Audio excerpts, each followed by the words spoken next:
আসসালামু আলাইকুম, স্বাগত জানাচ্ছি আরটিভির দুপুরের সংবাদে। আপনাদের সাথে আছি আমি সালিহা পারভিন সাথী। সিঙ্গাপুরে অর্থ পাচারের অভিযোগে দায়ের করা মামলায় বিএনপির ভারপ্রাপ্ত চেয়ারম্যান তারেক রহমান ও তার বন্ধু ব্যবসায়ী গিয়াসউদ্দিন আল মামুনকে ৭ বছরের দণ্ড থেকে খালাস দিয়েছেন আপিল বিভাগ। সকালে প্রধান বিচারপতি ডক্টর সৈয়দ রেফাত আহমেদের নেতৃত্বাধীন ৪ বিচারপতির আপিল বেঞ্চ এ রায় দেন। খান আলমের রিপোর্টে বিস্তারিত। ২০১৩ সালের ১৭ নভেম্বর সিঙ্গাপুরে ২.৫ কোটি টাকা অর্থ পাচারের এ মামলায় তারেক রহমানকে খালাস এবং গিয়াসউদ্দিন আল মামুনকে ৭ বছর কারাদণ্ড ও ৪০ কোটি টাকা অর্থদণ্ড দেন বিচারিক আদালত। ২০১৬ সালে হাইকোর্ট বিচারিক আদালতের খালাসের রায় বাতিল করে তারেক রহমানকেও ৭ বছরের দণ্ড দেন, আর উভয়কে জরিমানা করা হয় ২০ কোটি টাকা করে। গত ১৭ বছর ধরে লন্ডনে অবস্থানরত তারেক রহমান দেশে ফিরে আত্মসমর্পণ না করায় এ মামলায় আপিলের সুযোগ পাননি। আপিল করেন মামুন, সেই আপিল মঞ্জুর করে সর্বোচ্চ আদালত অভিযোগ থেকে দুজনকেই খালাস দিলেন। প্রধান আসামি খালাস হওয়ায় আপিল না করেও তারেক রহমান খালাস পেয়েছেন বলে জানান আইনজীবীরা। ১৩ জন সাক্ষীর সাক্ষ্য গ্রহণ করে ট্রায়াল কোর্ট, সেখানে আমেরিকা থেকে এফবিআই এজেন্ট গেব্রাকে নিয়ে আসা হয় সাক্ষী দেওয়ার জন্য। উনি বলেন নাই কোথাও যে জনাব তারেক রহমান বা গিয়াসউদ্দিন আল মামুন মানি লন্ডারিং সাথে জড়িত ছিল। ট্রায়াল কোর্ট সবকিছু দেখে শুনে নির্দোষ প্রমাণিত হয়, ওনাকে বেকসুর খালাস দেন। যদি মামলা দেখা যায় যে না এটা ইন্টেনশনালি করা হয়েছে, এই মামলা সাজা দেওয়ার মতো কোনো কিছু নাই, সেক্ষেত্রে কেউ যদি আপিল নাও করে কোর্ট ইচ্ছা করলে তাকেও এই খালাসের যে বেনিফিট এটা তাকেও দিতে পারেন। এইভাবে আমাদের প্রেয়ার ছিল, তারা আমাদের এই কন্টেনশনটা অ্যাকসেপ্ট করেছেন। ২০০৯ সালের ২৬ অক্টোবর দুজনকে আসামি করে ক্যান্টনমেন্ট থানায় অর্থ পাচারের অভিযোগে মামলাটি করে দুদক। অভিযোগে বলা হয়, টঙ্গীতে ৮০ মেগাওয়াট বিদ্যুৎ কেন্দ্র স্থাপনের কাজ নির্মাণ কনস্ট্রাকশনকে দিতে প্রায় ২.৫ কোটি টাকা ঘুষ নেন মামুন, যে টাকা সিঙ্গাপুরে পাচার করা হয়। এর মধ্যে ৩,৭৮,০০,০০০ টাকা তোলেন তারেক রহমান। খান আলামিন, আরটিভি, ঢাকা। বিশিষ্ট ব্যক্তিদের নিরাপত্তা পদক্রম নিয়ে ২ মার্চের সার্কুলার স্থগিত করেছেন হাইকোর্ট। একই সঙ্গে এই সার্কুলারের ব্যাখ্যা দিতে হাইকোর্ট সিনিয়র স্বরাষ্ট্র সচিব নাসিমুল গনিকে ১৮ মার্চ তলব করেছেন। বিচারপতি ফাতেমা নজিব ও বিচারপতি শিকদার মাহমুদুর রাজির বেঞ্চ আজ স্বপ্রণোদিত হয়ে এই আদেশ দেন। ২ মার্চ বিশিষ্ট ব্যক্তিদের নিরাপত্তা বিষয়ক প্রজ্ঞাপনে হাইকোর্টের বিচারপতিদের পুলিশের মহাপরিদর্শককে সমমানে রাখা হয়েছে। প্রজ্ঞাপনটি বৃহস্পতিবার হাইকোর্টে মেনশন আইটেমে শুনানি হয়। শুনানি শেষে ৩ মাসের জন্য প্রজ্ঞাপন স্থগিত করে দেন হাইকোর্ট। এদিকে রাষ্ট্রীয় পদমর্যাদা ক্রম নিয়ে ২৭ এপ্রিল রিভিউ শুনানির দিন ধার্য করেছেন আপিল বিভাগ। আইন কানুনের তোয়াক্কা না করে, ওয়ারেন্ট অফ প্রেসিডেন্সের তোয়াক্কা না করে এই ধরনের নীতিমালা জারি করে মূলত বাংলাদেশের সংবিধান এবং বিচার বিভাগের প্রতি বৃদ্ধাঙ্গুলি প্রদর্শন করেছেন। আদালত একটি সো মোটো রুল ইস্যু করেছেন, কেন এই মেমোটাকে অবৈধ এবং অসাংবিধানিক ডিক্লেয়ার করা হবে না। ৩ মাসের জন্য এই যে মেমো জারি করেছেন তা স্থগিত করে দিয়েছেন। নাসিমুল গনি স্বরাষ্ট্র মন্ত্রণালয়কে তার আচরণ ব্যাখ্যা করার জন্য নির্দেশনা দিয়েছেন। অন্তর্বর্তীকালীন সরকারের প্রধান উপদেষ্টা ডক্টর মোহাম্মদ ইউনূস এই বছরের শেষের দিকে নির্বাচন করার আশা করছেন। ডক্টর ইউনূস ঢাকায় তার সরকারি বাসভবনে বিবিসিকে দেওয়া এক সাক্ষাৎকারে একথা জানান। সেই সঙ্গে তিনি বলেন, ভারতে নির্বাচনে পালিয়ে যাওয়া হাসিনা এবং তার দল নির্বাচনে অংশ নেবে কিনা তা স্পষ্ট নয়। এ সময় স্বৈরশাসক শেখ হাসিনাকে মানবতা বিরোধী অপরাধের অভিযোগে বাংলাদেশে ওয়ান্টেড আসামি বলে উল্লেখ করেন তিনি। নির্বাচনে কারা অংশগ্রহণ করবে তা নির্বাচন কমিশন সিদ্ধান্ত নেবে বলে জানান তিনি।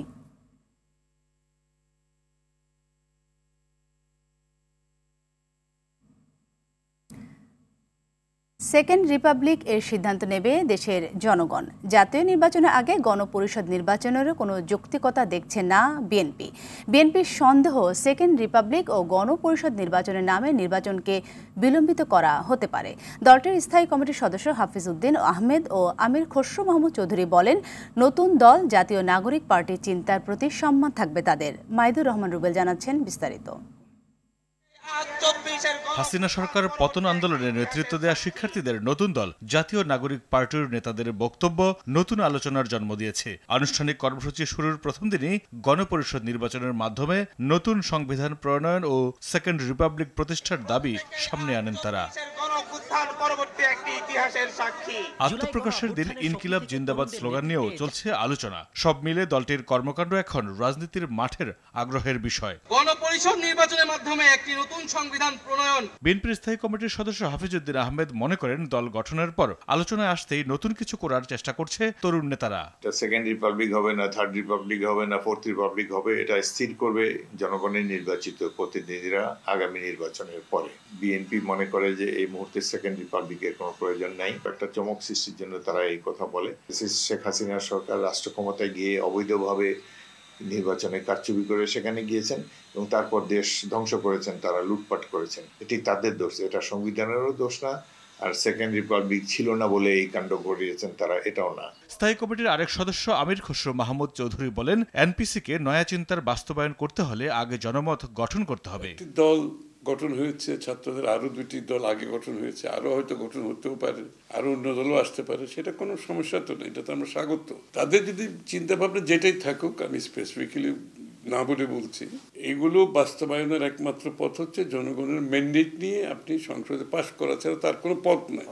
পথ একটাই, ভিন্ন মত হলেও তো সেটাকে রেসপেক্ট করতে হবে, সম্মান জানাতে হবে। বিএনপি নেতারা বলেন, সময়ের প্রয়োজনে সংবিধান সংশোধন হতেই পারে, প্রচলিত আইনে রয়েছে সেই সুযোগ। আমরা মনে করি সংবিধান কোনো ধর্মগ্রন্থ নয়। যে কোনো নির্বাচিত পার্লামেন্ট সংবিধান সংশোধন করতে পারে। বর্তমান সংশোধনও অনেকবার সংশোধন করা হয়েছে। আগামীতেও যদি দেশ ও জাতির প্রয়োজনে আবারও সংবিধান সংশোধন করা যেতে পারে। তখন রাজনৈতিক দল বললে সংবিধান ছুঁড়ে ফেলে দেবে, সংবিধানকে কবর দেবে। এই সংবিধান 1971 সালে মহান মুক্তিযুদ্ধের পর দেশবাসীর ত্যাগ তিতিক্ষার বিনিময়ে রচিত হয়েছে। সেকেন্ড রিপাবলিক বা গণপরিষদ নির্বাচনের নামে যথাসময়ে নির্বাচন না হলে দেশের মানুষের দুর্ভোগ বাড়বে বলে মনে করেন বিএনপির শীর্ষ নেতারা। না, আমার কোনো রিপাবলিক নিয়ে কোনো ব্যাপার নেই, এটা তাদের চিন্তা থাকতেই পারে। মাইদুর রহমান রুবেল, আরটিভি, ঢাকা। নির্বাচিত সরকার না থাকলে দেশে আইন শৃঙ্খলার অবনতি হবে, বিনিয়োগ বাধাগ্রস্ত হবে, কর্মসংস্থান সৃষ্টি হবে না, এমন মন্তব্য করেছেন বিএনপির ভাইস চেয়ারম্যান আব্দুল আওয়াল মিন্টু। নতুন রাজনৈতিক দল এনসিপি নেতাদের বক্তব্যের জবাবে বলেন, গণহত্যার দায়ে শেখ হাসিনার বিচারও বিএনপিও চায়, তবে বিচারের সাথে আগামী নির্বাচনে কোনো সম্পর্ক নেই বলেও মনে করেন তিনি। প্রধান উপদেষ্টা বলেছেন, ডিসেম্বরের মধ্যে নির্বাচন বিএনপি আশা করে নির্বাচনের মাধ্যমেই রাজনৈতিক সংকটের সমাধান হবে। দুপুরে গুলশানে শুটিং ক্লাবে নারী দিবস উপলক্ষে আয়োজিত মেলার উদ্বোধন শেষে এসব কথা বলেন তিনি।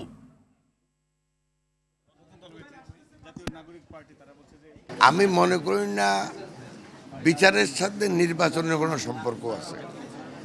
বিচার যারা অন্যায় করছে তাদের বিচার অবশ্যই হইতে হবে এবং বিচারের পথে চলবে। আর নির্বাচন, একটা দেশে গণতান্ত্রিক সরকার যদি না থাকে সেই দেশে না আইন শৃঙ্খলার উন্নতি হবে, না বিনিয়োগ হবে, না কর্মসংস্থান হবে। অন্তর্বর্তী সরকার দায়িত্ব নেওয়ার 7 মাস পরেও তথ্য কমিশন পুনর্গঠন করতে না পারা সরকারের ব্যর্থতা বলে মনে করছেন তথ্য অধিকার ফোরামের অন্যতম সদস্য ও টিআইবি নির্বাহী পরিচালক ডক্টর ইফতেখারুজ্জামান।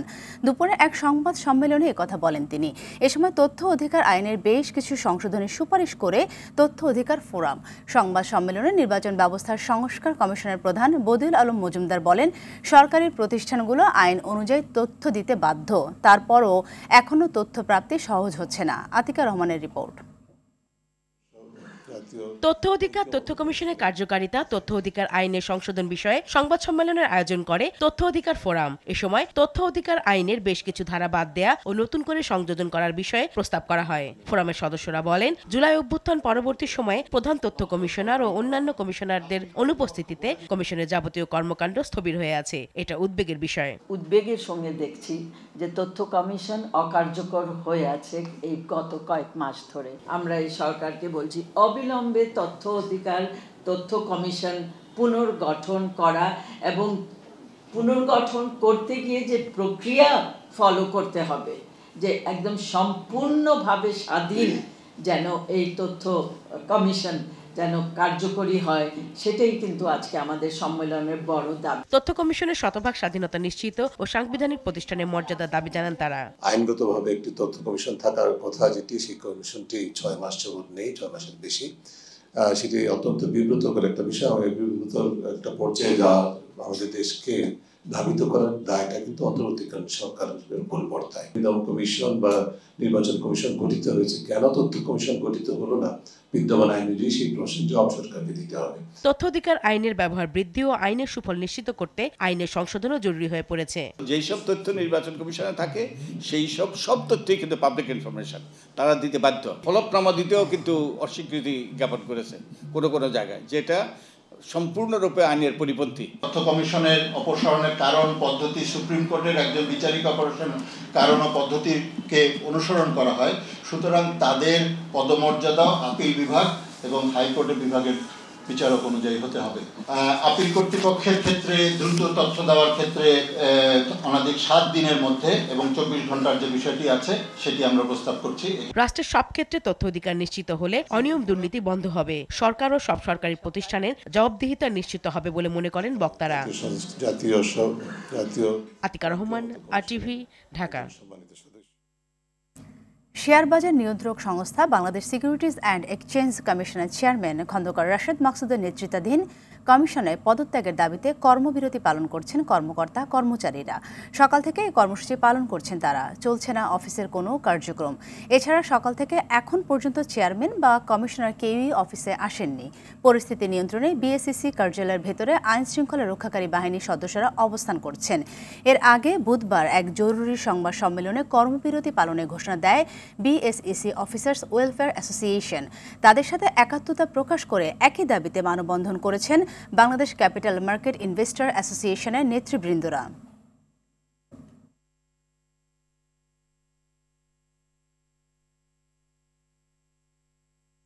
সেনাবাহিনীর পাহারায় যদি একজন লোককে তার অফিস স্টাফরা যদি ধাওয়া দিয়ে বের করে দেয় যে তাকে চায় না, সেখানে এই লোকটা কেন থাকবে? আসলে উনি এই চেয়ারের যোগ্য না।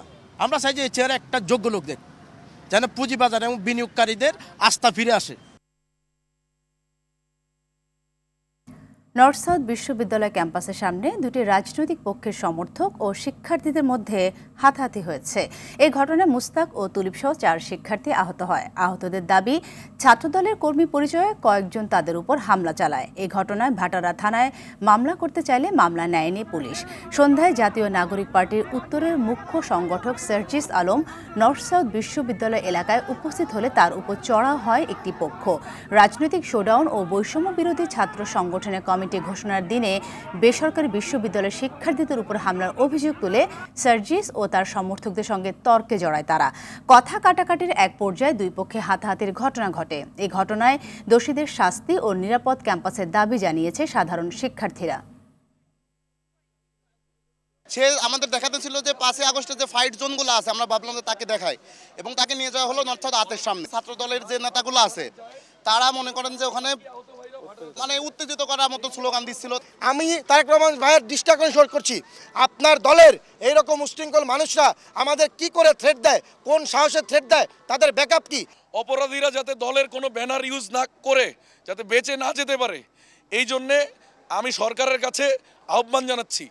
ছাত্রদলের ছেলেমেয়েরা বলতেছিল যে যদি মামলা নেয় তাহলে ওরা নাকি এখানে বিক্ষোভ মিছিল করবে, ওরা এখানে অবরোধ করবে। তখন আমাদের যে ছেলেপেলেগুলো ছিল তাদেরকে ওরা থ্রেট দেওয়া শুরু করছে এবং আমাকেও থ্রেট দেওয়া হয়েছে। আসলে এটা কি, এইগুলো হলো ছাত্রলীগের মতো কর্মকাণ্ড। আমাদের নতুন বাংলাদেশে আমরা এটা চাই না। নতুন ছাত্র রাজনীতি এরকম হতে পারে না। রাজধানী মানুষের নিরাপত্তা নিশ্চিত ও চুরি ছিনতাই রোধে রাজধানীর বিভিন্ন স্থানে টহল জোরদার ও চেকপোস্ট বসিয়ে অভিযান চালিয়েছে যৌথ বাহিনী। এর অংশ হিসেবে গেল রাতে মোহাম্মদপুরে ঢাকা উদ্যান ও আগারগাঁও মেট্রো স্টেশনের নিচে চেকপোস্ট বসিয়ে তল্লাশি চালায় পুলিশ ও সেনাবাহিনী যৌথ দল। এ সময় সন্দেহভাজন ব্যক্তি, মোটরসাইকেল ও প্রাইভেট কারে তল্লাশি চালানো হয়। বৈধ কাগজপত্র না থাকা, হেলমেট ও লাইসেন্সবিহীন মোটরসাইকেল আরোহণের কারণে অনেককে জরিমানা করে পুলিশ। যৌথ বাহিনী এমন উদ্যোগকে স্বাগত জানিয়েছে সাধারণ মানুষ। পাশাপাশি অপরাধ প্রবণ এলাকায় টহল বাড়ানোর দাবি জানান তারা।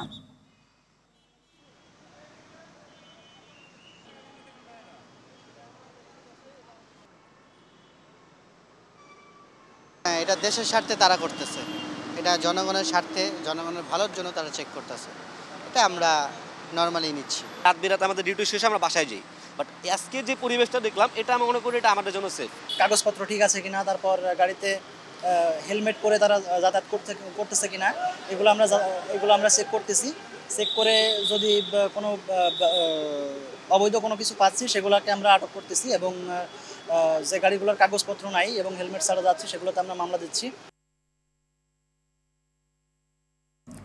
15 রমজান থেকে শুরু হচ্ছে ঈদকে কেন্দ্র করে নৌযাত্রার প্রস্তুতি। এ বিষয়ে সচিবালয়ের সংবাদ সম্মেলনে বেশ কিছু নির্দেশনা দেন নৌ পরিবহন উপদেষ্টা অবসরপ্রাপ্ত brigadier general M Shakhawat Hossain. ঈদযাত্রায় কোনো লঞ্চ অতিরিক্ত যাত্রী বহন করলে রুট পারমিট বাতিল করা হবে। সেই সঙ্গে কেউ নির্ধারিত ভাড়ার বেশি নিলে ব্যবস্থা নেওয়ার হুঁশিয়ারি দেন উপদেষ্টা। ঈদযাত্রা শুরুর পর সদরঘাটের সড়কে বাস থেমে থাকতে পারবে না। প্রতিটি লঞ্চে আনসার সদস্যরা দায়িত্ব পালন করবেন। অতিরিক্ত যাত্রী পরিবহন রোধে নৌবাহিনীকে আইন প্রয়োগ করার নির্দেশনা দেওয়া হয়েছে, তবে নৌ পুলিশ অযথা তল্লাশি চালাতে পারবে না। এছাড়া 15 রমজান থেকে রাতে বাল্কেরও স্পিড বোট চলাচল করবে না সহ আরও বেশ কিছু নির্দেশনা দেন উপদেষ্টা। সিরিয়াল ব্রেক করলে ওই লঞ্চের এগেনস্টে অ্যাকশন নেওয়া হবে, দরকার হলে তার লাইসেন্স সাসপেন্ড করব। ঈদের এই 15 তারিখ থেকে নির্ধারিত ভাড়া হবে, ওটা ওনারা আজকের থেকে বা কালকের থেকে টাঙিয়ে রাখবেন যাতে যাত্রীরা দেখতে পারে। প্রতিটি লঞ্চ যেগুলো রাত্রে চলাচল করবে বিশেষ করে তাদের জন্য বলা হয়েছে 1-3, একজন কমান্ডার 3 জন আনসার, এবং আনসারদের বিহেভিয়ারের ব্যাপারে অলরেডি বলা হয়েছে যে আনসারের কাজ হচ্ছে যাত্রী সুরক্ষা দেওয়া। অসাধু মজুতদার পাট শিল্পকে অস্থিতিশীল করে রাখায় $5 বিলিয়ন সম্ভাবনাময় বাজার $1 বিলিয়ন আটকে আছে বলে মন্তব্য করেছেন বাণিজ্য উপদেষ্টা শেখ বশিরউদ্দিন। সকালে রাজধানীর খামারবাড়িতে জুট ডাইভার্সিটি ক্রিয়েশন প্রমোশন সেন্টারে জাতীয় পাট দিবস উপলক্ষে বহুমুখী পাট পণ্য মেলার উদ্বোধনী অনুষ্ঠানে তিনি কথা বলেন। বাণিজ্য উপদেষ্টা বলেন, দেশে পাট শিল্পের সম্ভাবনা 10% ব্যবহার হচ্ছে না। বাজারের ব্যাগের কাপড় সরবরাহে উপজেলা পর্যায়ে উদ্যোক্তা গড়ে তুলতে পারে, আর এজন্য সরকারের প্রয়োজনীয় সহায়তা দিতে প্রস্তুত বলেও মন্তব্য করেন বাণিজ্য উপদেষ্টা। পাটের যে ক্ষুদ্র মজুতদারির যে একটা প্রসার ঘটেছিল এবং এই ক্ষুদ্র মজুতদারির ফলে পাট পণ্য যে এখনো যে পণ্য যে মূল্যটা কৃষকরা পাচ্ছে না, কিন্তু এই মজুতদাররা শিল্পকে একটা আনসাস্টেনেবল একটা পজিশনে নিয়ে যাচ্ছে। সো আমার মনে হয় সেটাও পরিবর্তন হওয়া দরকার। কক্সবাজারের টেকনাফের সেন্ট মার্টিন দ্বীপের সাগরে মাছ ধরার সময় 6টি ট্রলার সহ বাংলাদেশি 56 জেলেকে ধরে নিয়ে গিয়ে 10 ঘন্টা পর ছেড়ে দিয়েছে মিয়ানমার নৌবাহিনী। তথ্যটি নিশ্চিত করে বিজিবি টেকনাফ 2 ব্যাটালিয়নের অধিনায়ক লেফটেন্যান্ট কর্নেল মোহাম্মদ আশিকুর রহমান জানান, বুধবার সকালে টেকনাফের সেন্ট মার্টিন দ্বীপের অদূরবর্তী দক্ষিণ পশ্চিম সাগরে বাংলাদেশি কিছু ট্রলার মাছ ধরছিল। মাছ ধরার এক পর্যায়ে 6টি ট্রলার সাগরে মিয়ানমারের জলসীমায় ঢুকে পড়ে। এ সময় মিয়ানমার নৌবাহিনী এসব ট্রলারের জেলেদের ধরে নিয়ে যায়। পরে বাংলাদেশি ট্রলারগুলো থেকে মাছ, জাল ও খাদ্যদ্রব্য ছিনিয়ে নেয় মিয়ানমার নৌবাহিনী। এরপর বুধবার রাত 10:30টার দিকে জেলেদের ছেড়ে দেয় তারা।